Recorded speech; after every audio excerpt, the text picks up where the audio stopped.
Hello, and welcome to the July meeting of Triangle Association of Freelancers. Our guest this evening is Joe Marich, book publicist out of California, longtime publicist of author Michael Crichton. Let me read you his biography.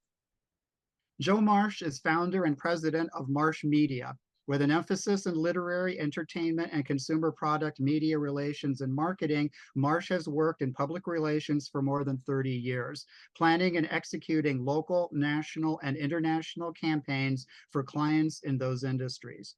He has been a keynote speaker at a variety of literary conferences and workshops.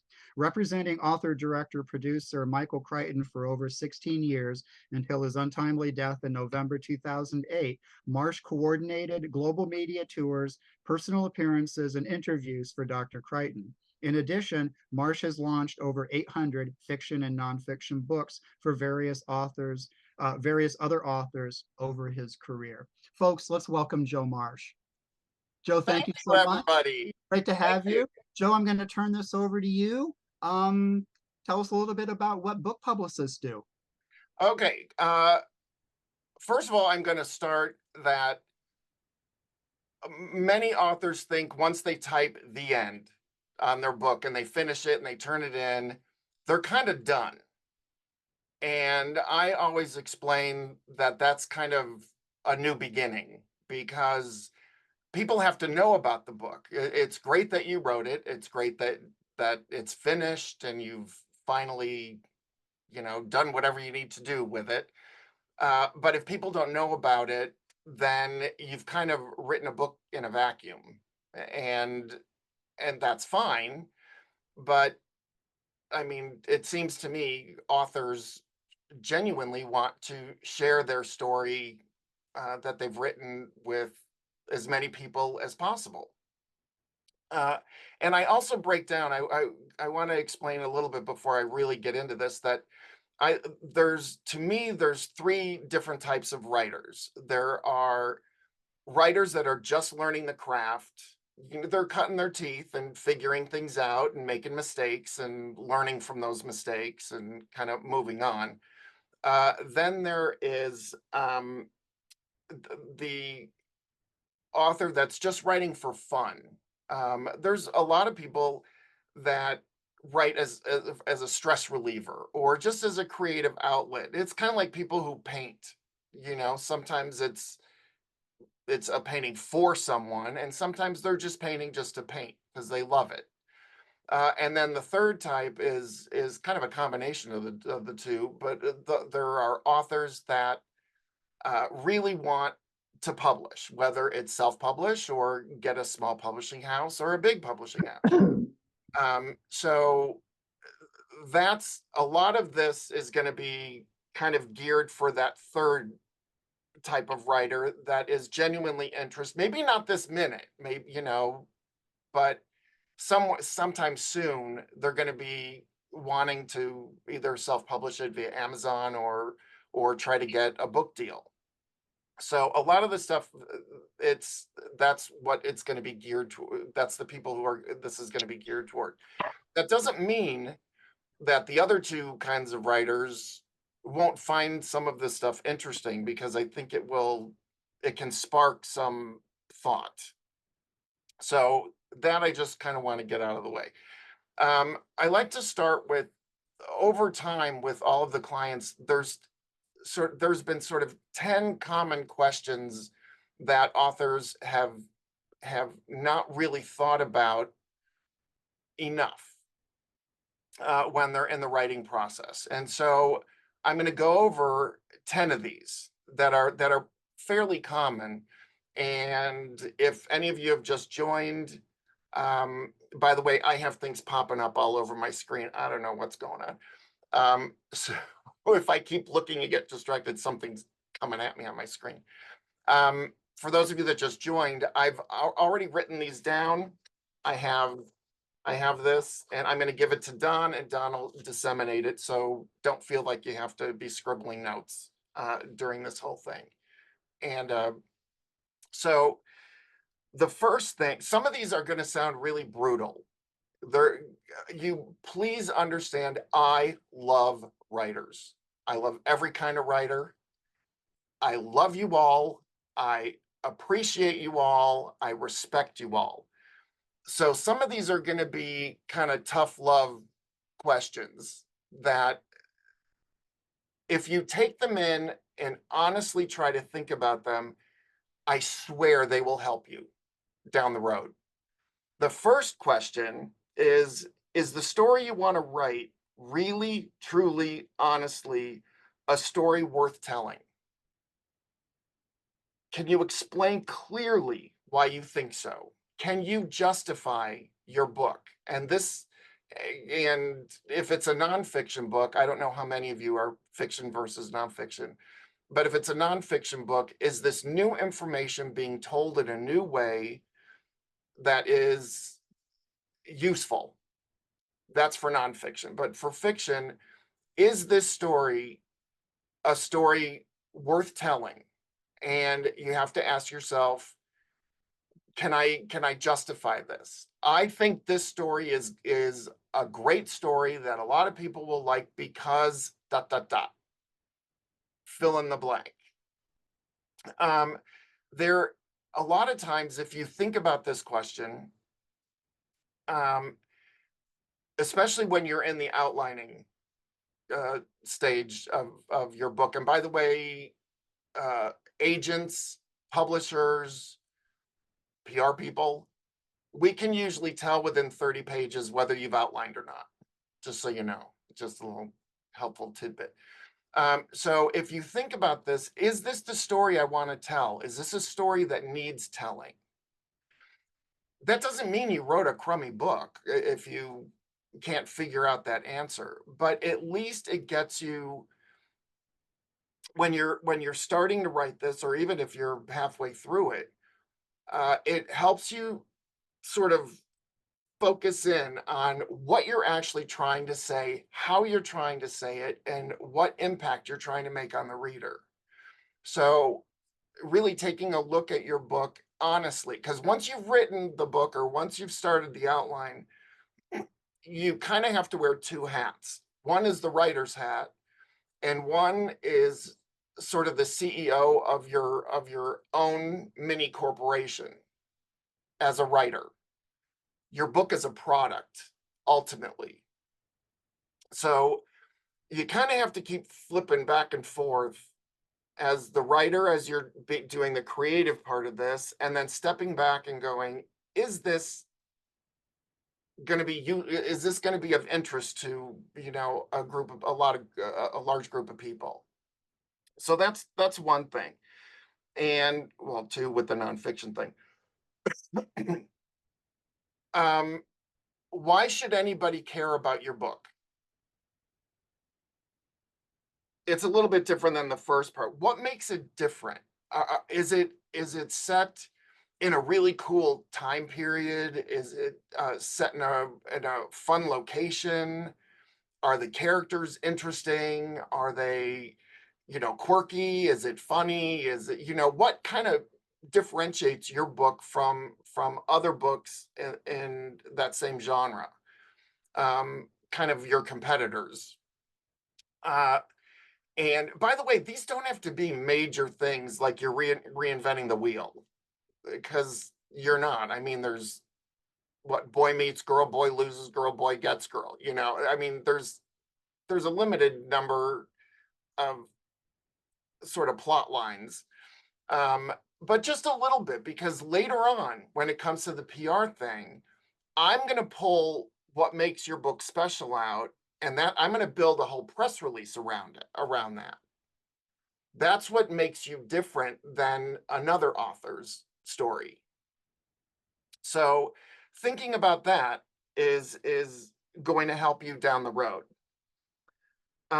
Will the story be of interest to a large group of people, a small group of people? Who is your target market? And if I had a nickel for every time an author said everybody should be interested in this, I would not be talking to you right now. I'd be on a private island in the South Sea Islands or something. Um, of course, you want everybody to read it. But again, being realistic, is this science? Is it, is your book science fiction? Is it historical romance? Those have specific groups of people that are interested in that particular genre. So if you get very specific about your demographic, your target market, that again, when I come into the picture or somebody like me, or you do this yourself, you're going to know not to waste time on certain demographics. You can really target who you who really would be more likely to buy your book or not. So that, kind of knowing your demographic is really important.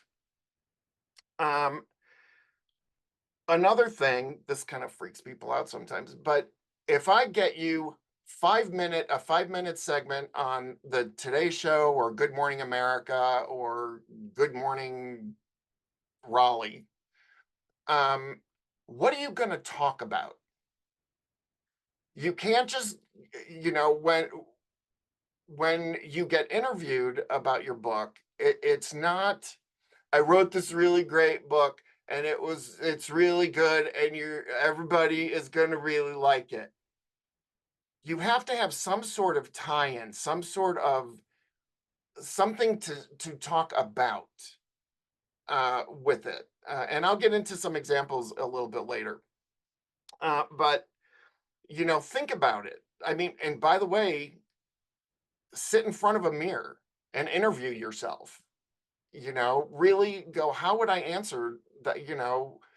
Hi, Joe, welcome to the Today Show. Our first guest is Joe Marich, and he just wrote this book, and it's titled blah blah blah, and it's coming out on Thursday. What are you going to talk about? How are you going to use that 5 minutes? Because on even the regional shows like Good Morning Raleigh, or the regional kind of TV shows or newspapers, um, that's free advertising. And for a national, a 5 minute segment is the equivalent of $2.5 million worth of free advertising. I'm glad you're all sitting. Um, that's a lot that you don't have to put out. That's free to you. So you have to know your stuff. You have to know what you want to say about this book. And I'll go off on a tangent on this. When it comes to interviewing, you're not trying to give the synopsis of the story. You're trying to entice the reader, viewer, listener to go and buy the book. They'll figure out the story when they buy the book. They can read it for themselves. So you never waste time. You do have to have an elevator pitch. You've got to have a couple of sentences. It's a story about a man named Brady who was bringing up three, boys all his own, kind of a thing. You do have to have that elevator pitch, because they'll say, Joe, what's the book about? And you have to have that little blurb told. Just have that down. How do you describe your book? So interviews are not necessarily about explaining the book. It's about interesting people to buy it. Well, Carol, let me tell you, this book is going to change people's lives. When they read this, it's a great beach read. It's a great plane read. There's exciting elements in this. There's twists and turns, that kind of thing. Instead of going, it starts out with a character named Bob, because then people at home are going to be like, so you want to jazz it up. You want to sell it. And that's what the interviews are for. Anyhow, that's that tangent.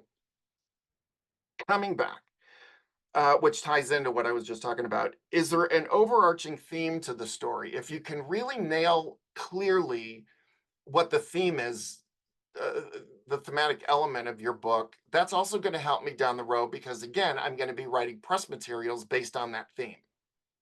So know what your theme is. Is it a coming of age story? Is it a friendship story? Is it a love story? Is it a story of survival? Is it power? Is it a bodice ripper? Kind of a thing. Um, what's the theme of the book? And also think about manage your own expectations of how many books you think this will sell. If you're a first time author, probably not many right out of the gate.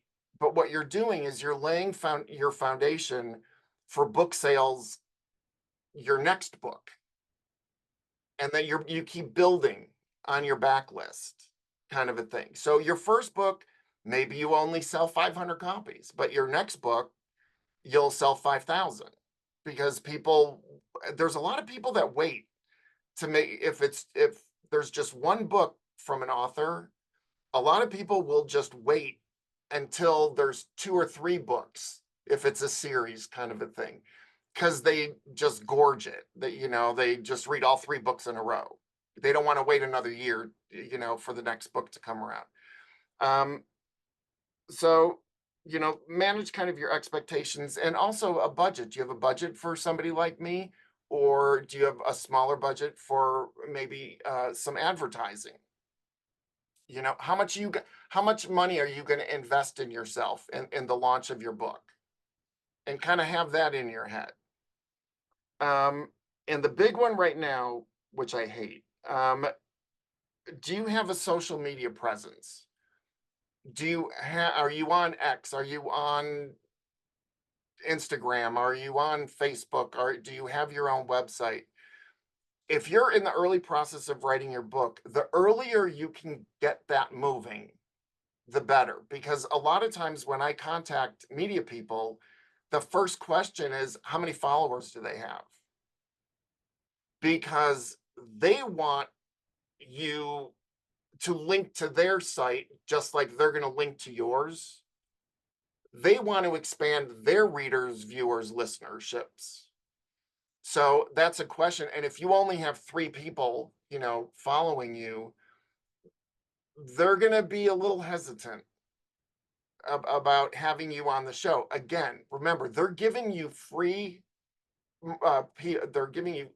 free advertising. So it has to make sense to them. So those are sort of the 10 things to think about. And again, I have this already written, and I'll give that to Don and he'll disseminate it to the rest of you. Now, I'm going to take a sip of coffee. Okay. Now, I'll get into the nitty gritty. Where am I at? Okay. I'm checking the time. What do literary publicists actually do? And I've been doing this, like it was said, over 30 years now. None of my family can explain it to anybody. They all say, "Oh, he does some book stuff." Nobody really understands what we do and what we don't do. So one of the things that we do is we analyze and gauge the media friendliness of a book. And when I call media people up or shoot them an email, one of the other first questions is, so what? Why should my viewers, listeners, or readers care? So I read the manuscript twice, once for just story, and then the second time I go through it to start pulling out potential PR angles from it. So I read the manuscript and I go, okay, I think there's stuff I can pull here. This would be a good press release. This would make a good press release. This would be a good one. This would be a good one. And to different target markets. So I analyze your story. And by the way, I don't judge it from a writing point of view. The only thing I'm looking for are what media angles I can pull from the book. Again, at the end, I'll give you another example that will help explain this even more. But And then we determine the strategy and tactics that would be most effective in getting this. Who do I go to? Where do I go to? When do I go to them? Those kind of things. And we also manage the author expectations. That's a big one. This stuff takes a while to do. Back in the day when Oprah still had her thing, and I would send PR materials and books to the Oprah show. I knew all the the segment producers and stuff on that show. Um, so I would send it, and I would tell the author, I send it to these people today, or this week or whatever, and my phone would be ringing off the hook the next day. Did you hear back from Oprah? Did you hear back from Oprah? Did you hear back from Oprah? Did you hear back from Oprah? Did you hear back from Oprah? Did you hear back from Oprah? Did you hear back from Oprah? And it was like in the hundreds of times. And with books, people have to read it. It takes a minute to read the book. They're not going to receive it on their desk on Monday and book you on Tuesday. It it's just physically impossible for that to happen. They have to like look at it, and there's a lot of words that they have to go through. It's not like a movie or a TV show where they can plop it in a VHS and check it out in an hour and a half or something. It takes a minute to go through the book. So we go through and we kind of keep the author's expectations. We won't probably hear anything back for a couple of weeks on this one. This one we might hear next week. This one might be a little longer, that kind of a thing. And we pull these media lists together. I have a database of 15,000 or 20,000 media people. So I have to sort through that. I mean, some of these are sports media. And if it's a romance novel, I'm not going to pitch the sports people because that would be just stupid.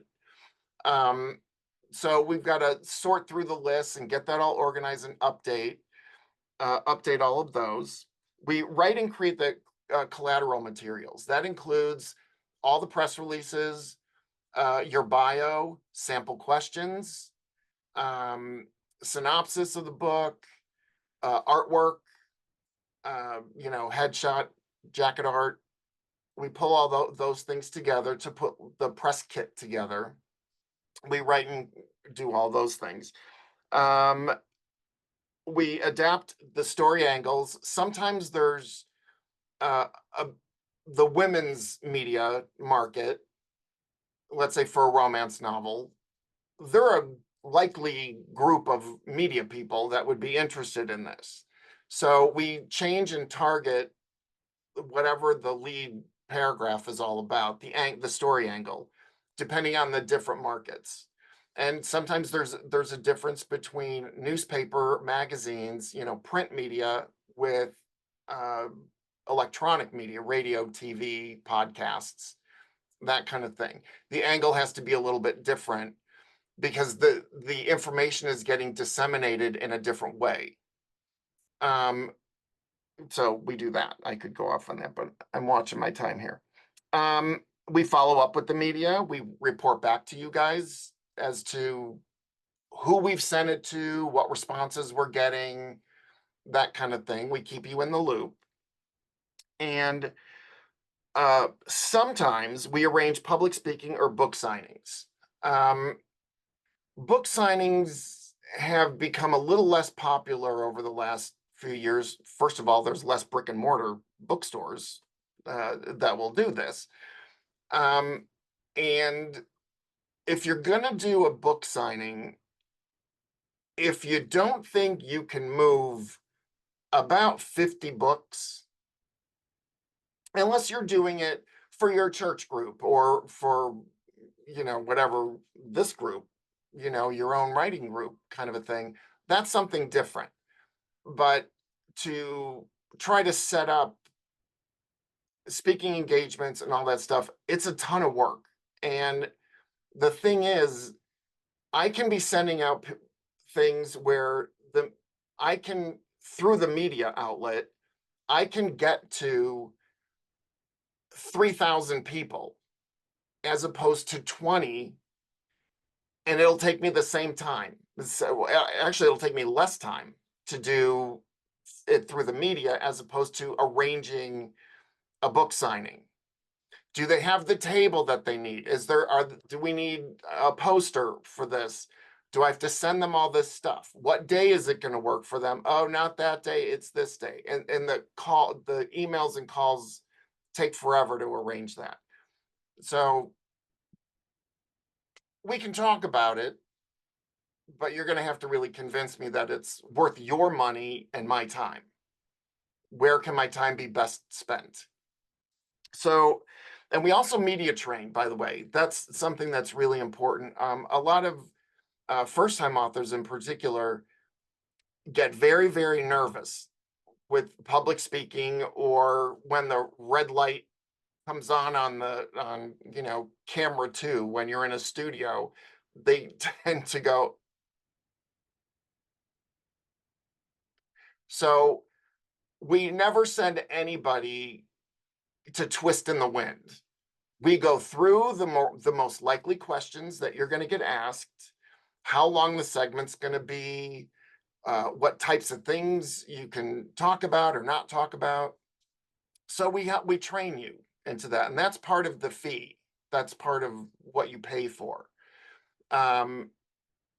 Just because, frankly, one interview normally leads to another, because a lot of the media outlets will go, do you have any video on him or her? They want to see that you're not an idiot, basically, and that you clean up real good. So, they need some of that samples. And for a lot of clients, I control that, where I interview the author off camera, and then we put those videos up on little 30-second or 1-minute things on a YouTube channel that they create. So I can send the media a link going, here's a bunch of video so you know what you're going to get, kind of a thing. So we don't want you twisted in the wind on that one. We don't edit your manuscript, even though I would love that, but it's not what I do, or any publicist does. Again, we only look at your book from a media-friendly perspective, not the story, kind of a thing. I wrote down here, this was from a specific client. We don't do lay therapy over the phone. There's a story for that, which I will not share with you because it's probably a little bit more mean-spirited than it should be. But oh, how can we can't hear, when are you going to hear something? And oh my God, I'm giving you all this money and it's not happening in 30 seconds. And if I'm on the phone doing lay therapy, I'm not on the phone pitching your book. I can't be in two places at one time. So if you're constantly in my face, I'm not doing the job you're paying me to do. That's all I'm going to say on that. Sometime, if we all go out for drinks together, I'll tell you some stories. We explain what we're doing, but we don't give an entire graduate level course in publicity. At some point, you're going to have to, you hired me, you need to trust me that I know what I'm doing, instead of going, why are you doing this? And why are you doing that? And why not this? And why not that? And why not this? And why not that? And why not this? And why not that? It's fine to ask questions. And I was a teacher for 11 years, so it doesn't really bother me. It just slows me down. So again, think about the return on investment on that particular thing. Generally speaking, we don't do advertising. We don't make ad buys. You can pay us to do that, but once again, that's a completely different animal that I'm fully capable of doing. But that's going to cost you a little bit extra because it's time consuming. I got to try to get the rate cards from the people that we want to do, and I got to design the ad to fit in the specific space that it's in, and all that kind of thing. So that's sort of an extra thing. Um, we don't really offer a lot of advice on how to market or distribute your book. It's kind of not my union. Um, I've done this so much for so long that I end up usually helping the author out, even though it's not really my union. But I'll go, you might want to look at this, or here's a link that'll help you do that, or, whatever. I'll kind of guide them a little bit. Um,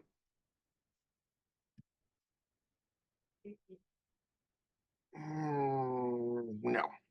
Okay. I swear to God, I'm almost done. I'm speeding this up. Um, what's the cost? That's another question that everybody asks. It's usually somewhere between, once again, I'm glad you're all seated. It can be anywhere from $2,000 a month to $5,000 a month. And it's usually on the lower end of that.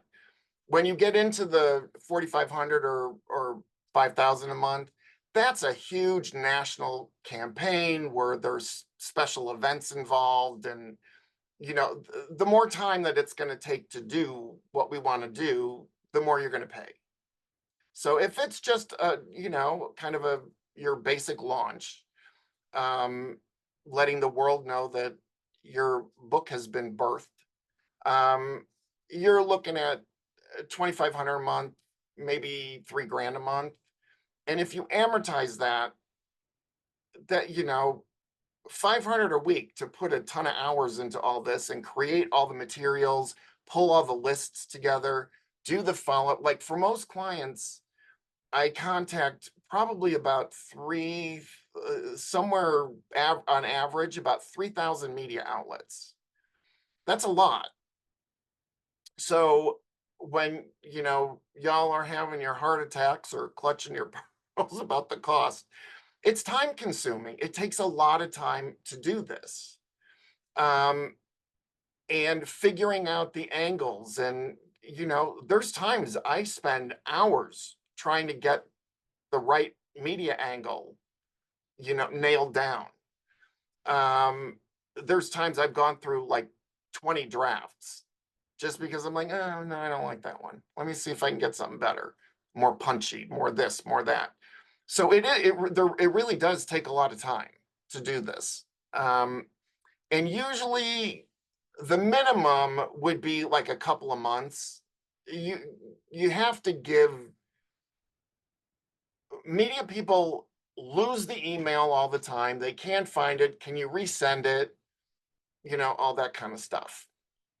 So I have to send it over and over and over and over and over again.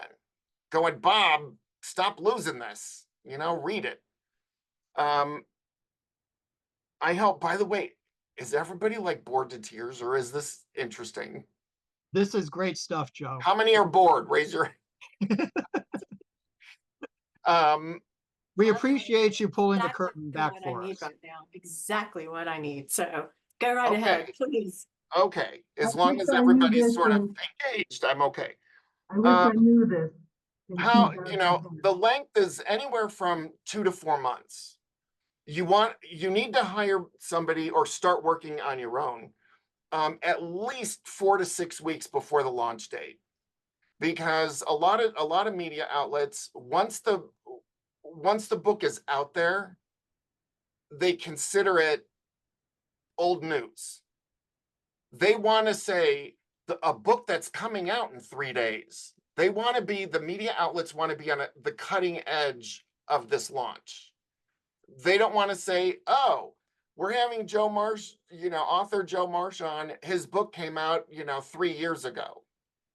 That's not really exciting. So you really want at least 2, 3, 4 months on this. So a lot of times you're looking at 8 to 10 grand on this. So you got to kind of do the math on that.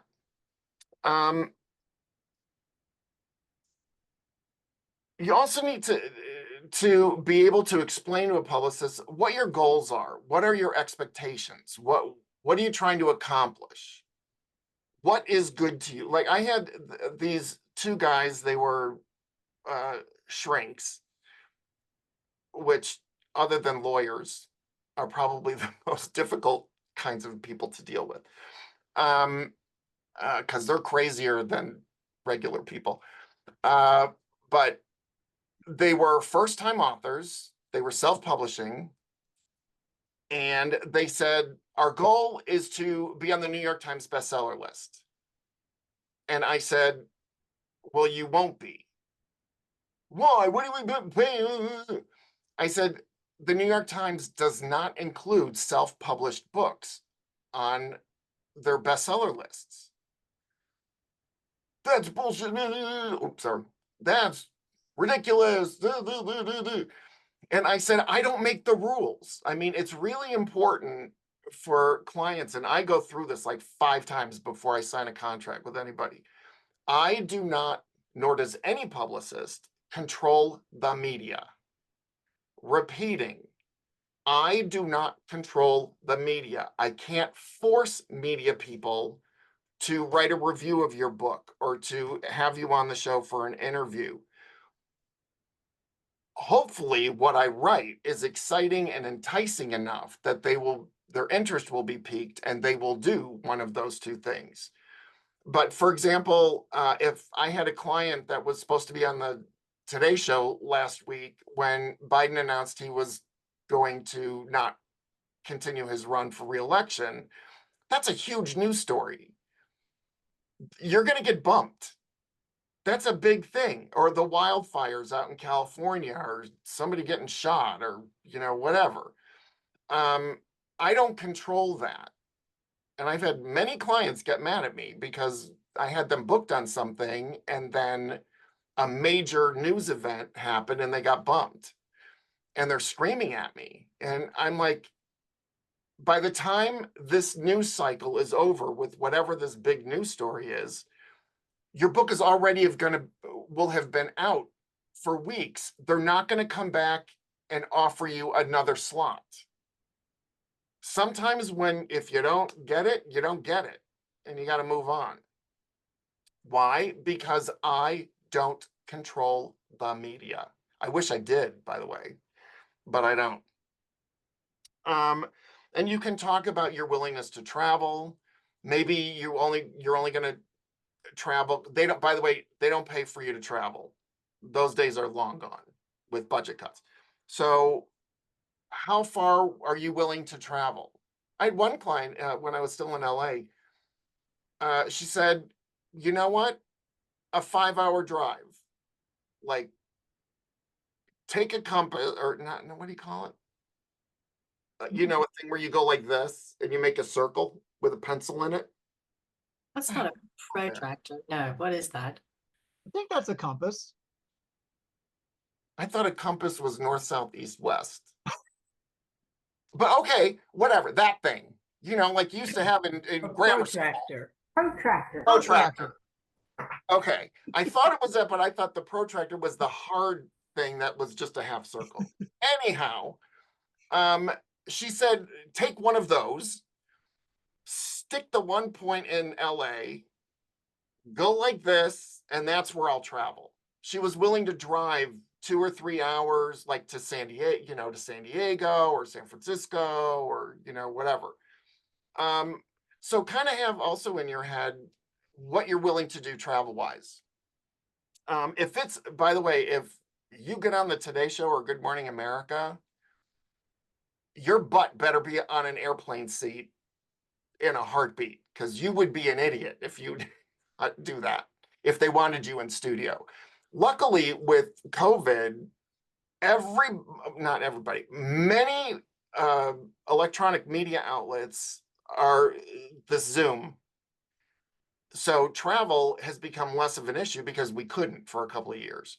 So they've really built up their infrastructure about Zoom stuff. But again, unlike mine, if you're going to do a national or a morning show, learn how to light your yourself, learn what to wear, what not to wear, your background thing, that kind of stuff. So, and play with it, put those little circle light things and, see if you can have a nice little thing in the background, make it look nice and professional. So that, the last thing I'm going to go to is, if you hire a publicist, even if you're doing it on your own, please, please, please create a separate email folder and a folder on your desktop with documents and drafts of what I will be sending you for approval. Like, I'll send the first draft of a press release. Open it up, tell me this sucks and that sucks and this I like and that I like, kind of a thing. And then put that in a folder. So when we go back, I'm not getting, can you resend that first one? I can't find it. Because a lot of times these things are going to happen fast, especially like radio stuff and podcast stuff. They have guests dropping out at the last minute all the time. And I need to be able to go check your email from 5 days ago where I had all the information on there because you're going on tomorrow morning. Instead of going, oh, I can't find it, I can get really organized about this. Again, you're a small business owner. So have that folder and have your email folders with the, you can create rules of going, if I get an email from Joe, it automatically goes into the PR folder, kind of a thing. Keep everything separate and really organized. Because like I said, there's sometimes that things are going to happen very, very quickly. And I'm going to have to go through my 700,000 emails to try to find that one email, that you need. So there's that. So that's really it. Should I open it for questions, or do you want me to give you a little example of things that you can do on your own? Let's talk about that. Give us some examples of what we can do on our own. Okay. And then do a few questions, if that's okay, Joe. Oh yeah, I don't want you guys bored unless you already are. So here's some things that you can do on your own, perhaps. And this is an example I just made up. It's not a real book. But let's say your book is based in Ireland, right? It's some sort of survival thing or a love thing or a romance thing or whatever, and it's set in Ireland. Think about the location, the time period, the themes in the book, and work backwards. For example, if your story takes place in Ireland, talk to an expat Irish social group. There's Irish in Chicago groups, kind of a thing. They love books about their own country and their own history and all that kind of thing. So you can literally use, as my mom says, the Google, and you can just Google Irish groups in your city where you don't have to travel, you don't have to do anything. Go talk to them and bring postcards with your, the book jacket cover on one side and a little description on the back. Go talk to them. Tell them what you loved researching about Ireland, that kind of thing. Get them to be your marketing people, because they'll go home and tell their friends or people in Ireland or, other that going, there's this great book from Ireland, that everybody should read. You can and send a couple of copies to the Irish embassy. Long shot, weird, but hey, you never know. If it's a historical, check out the museums or historical societies, you know, in your area. Or even Irish pubs, especially if it's St. Pat's Day. You can get, you know, those, what do you call them? Bar mats, or, you know, the things when your glass sweats and you coaster things.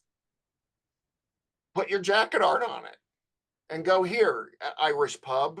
Use these for a couple of weeks. Look for holiday tie-ins, St. Patrick's Day kind of a thing. Flea markets, women's groups, offer to split 50-50 with a charity or a church group. Put up, you know, just 8.5 by 11 little poster things in supermarkets or laundromats or bulletin boards or in your church or whatever. There's a thing, I wrote a book in 2001 called Literary Publicity, the final chapter. It's out of date, don't buy it.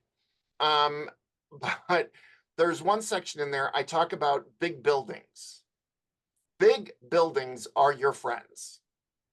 At your workplace, even if your offices are on the 23rd floor of a high rise and it's a 30-story building, you have 29 more floors of a huge chunk of people sitting there. Ding the elevator, open the door, set it on their the lobby, their, you know, individual little lobby waiting areas or something. Use big buildings. For companies or any groups that you belong to, send out an email blast about your book. Anywhere where there's a lot of people, those are good places to really hit. And some libraries will let you leave postcards by the checkout desk. Some won't, some will. Some have an area specifically for that. And if they don't, I'm going to deny I ever said what I'm about to say. Go into your section of books in the library, throw your postcard in books that are like yours, and then put them back on the shelf. So as somebody's reading, if they're into romance novels and they've pulled a romance novel off, they'll get to page 50 or they'll get it and go, what the hell is this? There's something in there. Oh my God, this seems like a really great book. I never said that. And please edit that from this video. But that's you know, a sneaky sort of thing. But so what? You know what? Playing dumb can get you a long way. Of going, I didn't know that was against the rules. I didn't know. I'm really sorry. It won't happen again until my next book comes out. So there's things, you know, that you guys can do yourselves. Bowling alleys, you know, again, any place with a lot of people. And I swear to God, the last thing I'm going to say, and then I'm opening it up, and I'll be here as long as you want me to, is your jacket art. Jacket art is critical. I would say jacket art is probably 80% the most important thing with your book these days. Most people, 99% of people, are buying their book off of Amazon or some sort of online place. So your jacket art is literally going to be a thumbnail, right? It has to look good as a thumbnail, not as a big jacket thing. Frankly, I don't care what they think of the big version of it because they already bought it. You already got their money. So if they don't like the cover on the hardcover or the paperback or whatever, too bad. I don't care. What I care about is how it looks as a thumbnail. And one of the things that I've been doing now, you know, on police procedurals where they show the victim, they have, what is it, like 6 or 8 pictures of other perps. You know, it's like a photo lineup, you know, for the victim to go, it's that guy. I do the same with jacket art. For your competitors, for the, I pull, I don't know, 6 or 7 of the best-selling books in your genre that you're going to be competing with head to head. I pull their thumbnails out and I slide yours in there. And then I tell you to step back and look at that. Which jacket art pops out? Can you read the title? Did you use too fine of a font where when it gets reduced to a thumbnail, you can't see it or you can't read your name? I mean, you spent like a long time writing this book. You want people to know your name. So you can't have it in itty bitty 3-point font on there. So right now, a lot of jacket art designers, they design it for the thumbnail instead of designing it for the full book. Obviously, they blow it up and they make it fit because you got to have a cover once they buy it. But they'll actually design it for the thumbnail. So just make sure whatever image you want on there is clearly read as a thumbnail. Make sure the title is clearly legible and your name. The end from me. I am open to questions. This is wonderful information, Joe, and really insightful, and we really do appreciate it. Very quickly, if someone wants to approach a professional such as yourself for some publicity, what questions should the writer ask of the potential publicist to make sure that it would be a good match or that this individual would be able to do for the writer what the writer needs? It's kind of like what I talked about a little bit earlier of I mean, a lot of times I can tell 50 pages in whether it's something I think I can make work, something that I think there's media angles to. Again, I don't promise anything because why? I don't control the media. But with the experience that I have, I can kind of go, this is probably something I can do. We'll probably get you some coverage on this. I have turned down many books just because there was a guy, I just turned him down, and this guy was like a kabillionaire in the Miami area, former former lawyer who wrote this book. The book was delightful. It was weird. It was filled with bizarre characters. The story was wacky, kind of Elmer Leonard, sort of wackadoodle Miami, crazy people, drug dealers, and all kinds of stuff. Unfortunately, his story was not unique, so I couldn't even say, do a local boy does good, kind of a thing. Or I had one lawyer in LA. We were trying to get traction on this book. It was really good. It was a courtroom drama because he was a lawyer. And then one day we're on the phone and I'm like, Jerry, I'm really working on this. And I said, he goes, sorry, I'm late. I was surfing. This guy was like 72 years old. I went, are you kidding me? You wait 3 weeks into hiring me to tell me you're a surfer? I ended up getting him in Surfing Magazine, which at that time had it had millions. It was like a 5 million circulation or something. I ended up getting the center spread in that movie. Lawyer, author, surfer. They pushed the crap out of that book. And his books started flying off the shelves because of that. But Joe, the question though that I was curious about is what questions should your clients ask of you, the publicist, before signing the contract? What should the writer ask the potential publicist? About experience. Do I have experience pushing a book in this similar genre? For example, have I ever done, I have a science fiction book. Do you understand the science fiction market? That's a valid question. Cost, that's a valid question. How likely do I think, how media friendly is my book? Do you think my book is? How, do you think you're going to be able to get something? And that's really pretty much it. I mean, there's, It cuts, I mean, those are make or break questions as far as the relationship would go. yeah, Who else has some questions for Joe before we move on? Does anybody have anything? Bueller. Dude, I guess you rocked it, Joe. You want Or everybody's falling asleep.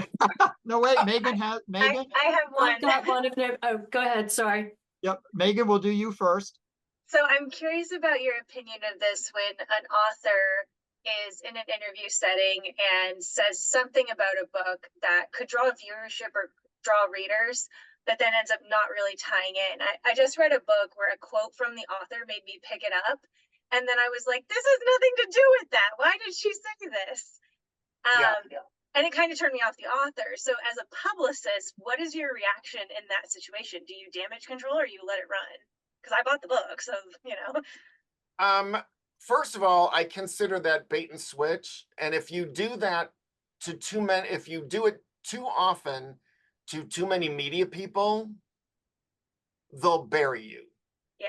You will get blacklisted and I will get blacklisted. Why are you sending me this crap that has nothing to do with what your pitch was? So I'm very, very careful about matching the tone and the angles to the actual book. I find that to be horrifying. If somebody has already done that, I mean, the train left the station. I can't put the genie back in the bottle on that. I would have a serious conversation with the author going, you can't do that. Either your book stands on its own or it doesn't. You cannot lie to the consumer. You cannot lie to the media about that. It will only come back to bite you in the ass. You're one consumer, one customer, and they pissed you off, and you're probably never going to buy any more of their books. Mhm. So why do that? It's And I'm likely to tell my friends. Yeah. exactly, Yeah. exactly. So I find that counterproductive, and I would never do that. I've had authors being so nervous they've misspoke a bunch of times, and that turns my bowels to water as I'm watching it live, if it's a live thing. People are fallible, nobody's perfect, and nobody's been doing this forever. I mean, I could do a better interview than the author, but nobody wants to hear from me because I didn't write it. So only because I've done a million things in the public on radio and TV and newspaper interviews and magazine things. So it's a learned behavior, and it's a weird behavior to learn. There's certain things, if you're on TV and if you're a man, you sit on the bottom of your jacket when you sit in the chair because it pulls the shoulders down tight on the jacket. See, clean line. If you've seen interviewers where their jacket, the shoulder pads are up like this and they look like an idiot. It's because they didn't sit on their jacket. There's things you learn, over time on how to do stuff. Women, bangles and clangy jewelry, the sound guy will kill you. As you're gesturing and you've got 400 bracelets on, or dangly earrings, or a thing, because the microphone, they put it right here usually. If you have a bunch of crap around your neck that's banging, it's less than an inch away from the microphone, and everybody that's watching or listening is going to go, I'm so distracted, I want to rip that necklace right off her body. So there's ways that you can learn how to give a really good interview, and preparation is 90% of it. The sample questions that I talked about earlier that we put together, I go over that with the author constantly.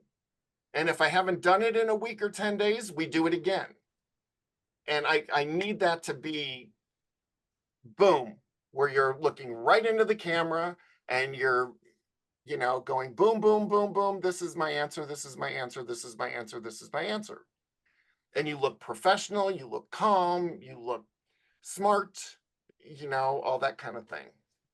So the going off, trying to trick somebody into giving you an interview is a very bad idea.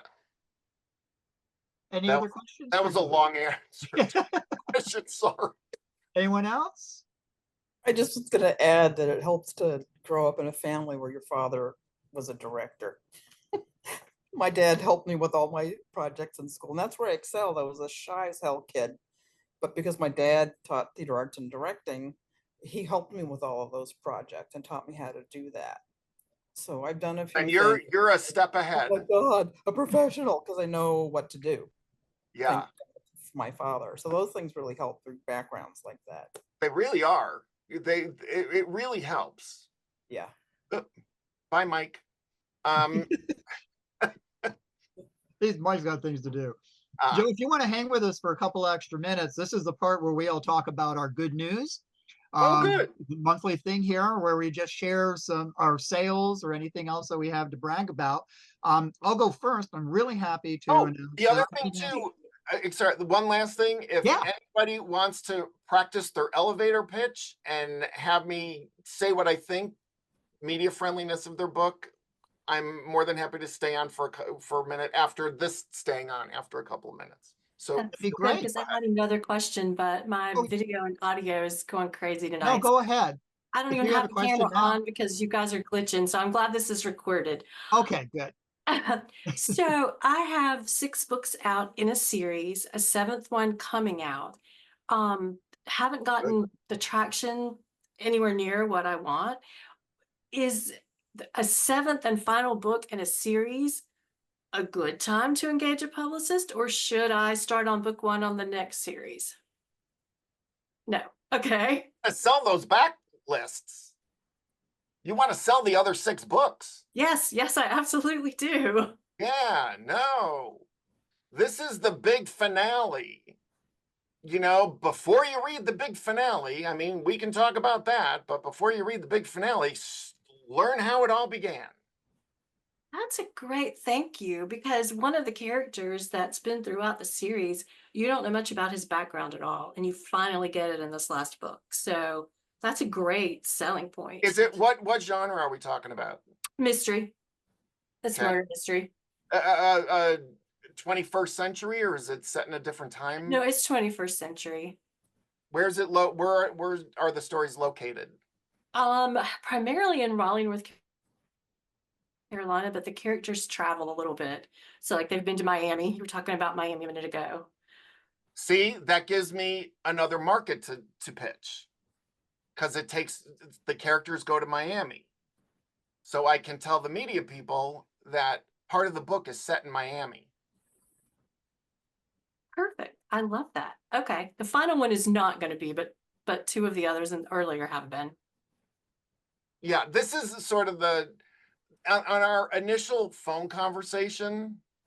These are the kind of things that I would be asking you, and you would be telling me. You would be giving me some idea of what the book's about, what the characters are, what genre, where the location, where does it take place, where I can start thinking about hooks and markets. Perfect. I love that answer. Anyone else? Any other questions for Joe? Does anyone have any good news to share? Don, I thought you were going to share your good news. I just wanted to tell everybody I've been asked to present at the 2025 annual convention conference of the Southeast Writers Association. And this conference is in Georgia. And so they asked me so I'm doing 3 presentations at that. That's not till next June of 2025, but I'm excited What are your about that. topics? And What are your- also, I want to make sure I get this Congrats, right. Don. And then I've been asked by the Hampton Roads writers in Virginia to judge their nonfiction entries. They have people at their conference can send in 2,500 words, and I picked the top three and a guest of honor. So they've asked me to handle that for them. They wanted somebody outside of their organization, and I found TAF, so they asked me to do Great. that, and I said I'd be happy to. So I'm excited about both of those opportunities. And I wanted everyone to know that we are already starting our planning for Right Now 2025. And so hopefully in a month or two, we'll have some important announcements to make about that. So that's what I have to share. Does anyone else have anything to talk Had I about? known, I would have been calling you Mr. Vaughn instead of Don. Arlene? Just to bring us up to date, the TAF Omnibus number 3 is moving along. We're on schedule, and we've got 20 people that are 20 authors who are in the book. Awesome. It's going to be a great omnibus. I love this. There's some great stories in it. So I want to let you know what to expect when we get around to the publishing date. And what are you looking at for the publishing date? September 16th. Okay. And by the Yes. way, Arlene, I got the book you sent me, and thank you so much. I cannot wait to read it. That was just for fun. It's just a fun thing. It looks great. It It's a really fun thing. Yeah. And an easy read. Yes. So it's a little nothing. Thank you Yeah. for thinking of me. The good old days. Anyone else have anything? I have some good news. Hannah? I know Hannah's got some good news. Yes, I do. Very, very excited because it was one of my dreams to get published in Writer's Digest magazine. And I just submitted my first articles there. And the first one's been approved. Amy hasn't had a chance to look at the second one yet. But I interviewed Henry Winkler, Lynn Oliver, and their illustrator, Dan Santet. I kept dyslexifying his name on their children's book series come out because Henry is severely dyslexic. And he wound up becoming an author because he couldn't get work from being typecast as the Fonz from Happy Days. When will That's this come out? Did they give you an issue date, Hannah? Yeah, it's for the November, December issue? but it will Awesome. be out in October, which is perfect because that's Dyslexic Awareness Day. Oh, International. perfect. Yeah. That's And it was the first exciting. time I pitched them and got a yes immediately and was floored that I landed this interview with Henry Winkler and his other teammates for his writers. So it was pretty exciting. I'm really glad that went so smoothly Congrats. for you. And you deserve that. You worked super hard on that, Hannah. Congratulations. I did a ton of research, and you want to ask good questions. And I got a compliment at the end from the publicist and from all three, the two writers and the illustrator. They thought I was a fantastic interviewer. You knocked it out of the park. That was the plan. I can't wait to read it. I love Thank you. that. Does anyone else? Anyone else have anything? Megan? What you got going? I'm gonna brag on my dad who is lurking on the call. He Hey, is Dewey. off video, but we just got back from San Diego Comic-Con where Dad got to accept the Eisner Award on behalf of George Tuska's Hall of Fame. And that's the first biography that he wrote. This Oh, one. dude, that's awesome. Dewey, And- congrats, man. Yeah, it was really cool to see him Nice. accept the award, and his speech was the best one. I'm a little biased, but it was the best one, even though all of these like really famous comic book people were also accepting their awards. And Hold the Um, cover up again, Megan. yeah, it's a great cover. It's a great cover. It's a great biography too. Dewey did a And- magnificent job on that one. He really There's did. Dad and George on the back. Yeah. Yeah. Cool. And a lot of people had great things to say about George too. And then Dad was also on the Two Morrows panel the next day, and you've met John Morrow. He's spoken for TAF before, so that was fun too to see. That's great. Megan, Really was that cool. your first Comic-Con? It was actually my second. The first one I went to was in 2019 with Dad because he was nominated for an Eisner for his book on Marie Severin, The Mistress of Mirth book. How many bios? I see your dad's muted, so I'm going to ask you, Megan. How many books has He's your probably dad like written? beat red now. He's like, come on, I don't ever join these things you're talking about me. How many has he done? I think he's done 4 or 5. He might have to correct me in the chat. Yeah, he just said thanks.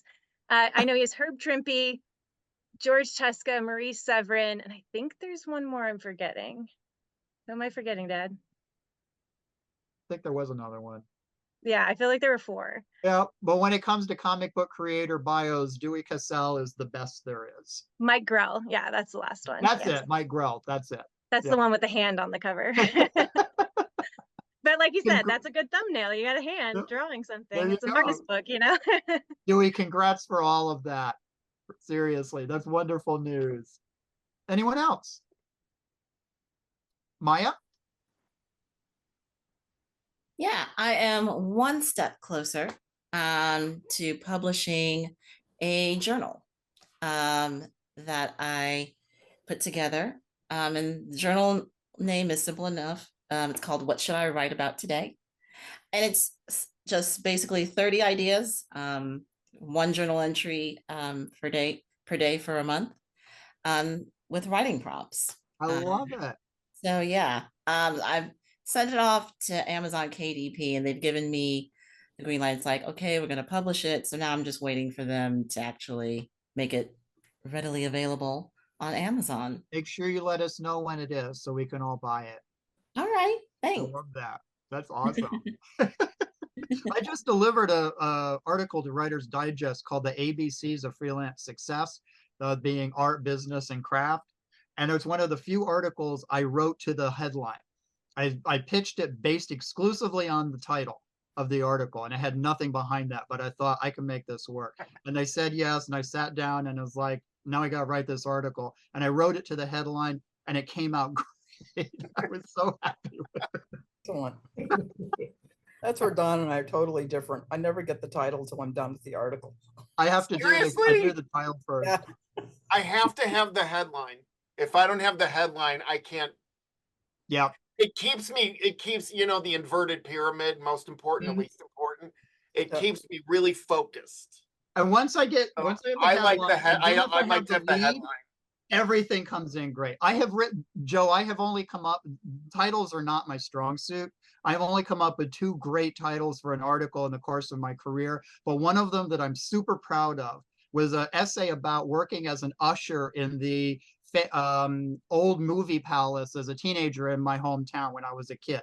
And it was like, I was there until they closed it. And I titled that essay, The Fall of the House Where I Ushered. And I begged my Okay. editor, begged him not to change it. East Germany, perfect 10, stuck the landing. Nice. Any other questions for Joe? Anything else that you guys would like to share before we go? If any of you, by the way, if any of you, you can email me at joemarsh@gmail.com if you have any. That's what I was gonna ask. So no punctuation in between? Just Correct. your name at Gmail? Yeah, well, it's in I think Don sent out reminders or something. So it's JoeMarich. Marich at Gmail. Okay. That's .com. very generous of you, Joe. Thank you very much for Yes, sharing thank that you. and for Oh, everything thanks. you gave us tonight. This was a wonderful presentation. I hope This is I something hope that we as a group have not really talked much about. So it was really revelatory for us and really, really informational. We really appreciate that. This is information all of us know. You know, we might not have a book today, but we might have one tomorrow. So we really appreciate you sharing your thoughts and your insight and your you're experience. very welcome. If you Yes. even got 1 or 2 little tidbits out of it, that's great. And I'll share Joe, send me the info page and I'll share it with our membership. Great. I'll send it out through our listserv. I'll do that as soon as we're all done, so I don't forget. Cool. A round of applause for Joe, please. We really appreciate it. This was a lot of fun. Thanks and for really, showing really, up, everybody. I appreciate it. Yeah. Thank you for excellent. having me. Yeah. I'm really glad you reached out to us, Joe. I asked you this before, but before we go, how did you find TAF? I was looking for something for one of my clients, completely unrelated. And this popped up. I think it was my fault. I think I did a typo. Happy accident. TAF, it was your group TAF.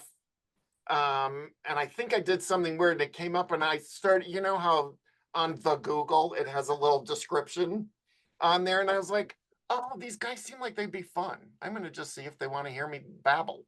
We are, and we did, and we loved it. Yeah. Yes. Yeah, our organization is 22 years 21 years, 20, 21 years old. We were founded in 2003 and we became a nonprofit in 2017. So you're legal to Membership drink. is- Yeah, about 150 members now. And we're all over the place. You know, we're essentially a state writing organization, but we actually have a national reach. One of our members is actually in Canada. I don't know if Tom's still with us this evening, but so yeah, we're all over the place. Well, I'm Yeah, I not am. gonna lie, I had to look up what the triangle area actually entailed, what it was. And I was like, oh, it's Raleigh, Chapel Hill, and Durham. Durham. Yep. And I was like, oh. And then I saw on the little map on the Google, it had a little triangle of the area. And I was like, now the name makes sense. That's actually what I was like, what is this triangle area thing? Yeah, if you're not I from was North Carolina, intrigued by it's a the little triangle confusing. area. That's the best typo ever. I love it. Yeah, I'm so glad you made that mistake, Joe. It worked out good for everybody. Thanks for the Sure mistake, did. Joe. Well, thank you all. Really, it was really a pleasure to talk to you. And again, I hope I didn't bore you. I hope you got some good information. Great stuff. It was wonderful. Yeah, and we appreciate you sharing your email. Hope you won't mind answering the occasional question No, down the no, road. why We not? won't bother you extensively or anything, but we appreciate having that. The thing about this group is our brain trust. We've got accountants in here. We've got attorneys in our group, not just writers. We've got editors. It's like a full service organization for writers, regardless of form or genre. So, so having someone with your experience and your background who might be able to answer a simple question about publicity would be very, very helpful. And I apologize for my little comment about lawyers. for whoever's a lawyer there. I should have I asked. don't them think our first. lawyer's on tonight, so we won't say anything. Yeah, But- no worries. Yeah. All right, guys, this is awesome. Again, Joe, thank you so much. We You're appreciate very it. welcome. I hope we can work with you again down the road. Sure. We would love Let me that. know. I Bye, hope everybody. Bye. Oh, you guys Have a have a good great night. evening, Thank and I will you. see you you guys next can stay month. on. I'm gonna leave.